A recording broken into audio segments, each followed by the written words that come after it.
Je vous invite à suivre à présent le billet du jour avec Mamadou Alpha.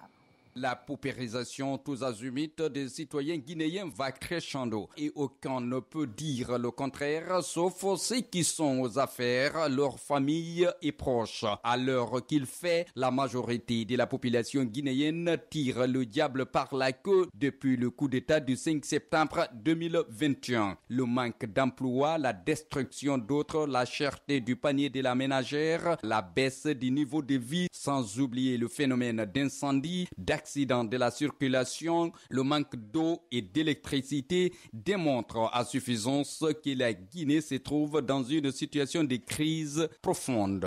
Le tout réuni engendre des conséquences graves et l'espoir des jeunes diminue, voire même s'assombrit. Alors, ce manque d'espoir ne contribue-t-il pas à encourager cette prolifération de l'immigration clandestine ou la migration irrégulière de jeunes malgré leur cortège de malheurs? En tout cas, le constat révèle que le Guinéen vit mal, voire même très mal en ce moment et que des familles pleurent. Parmi elles figure entre autres celle de la commune de Matam qui a été endeuillée cette semaine. Les habitants de cette municipalité de la capitale guinéenne viennent d'être frappés par la mort tragique d'une trentaine de jeunes qui ont péri dans la Méditerranée suite à une attaque par des inconnus en haute mer. Cette situation doit interpeller les dirigeants actuels qui font croire à l'opinion que tout va bien dans le pays.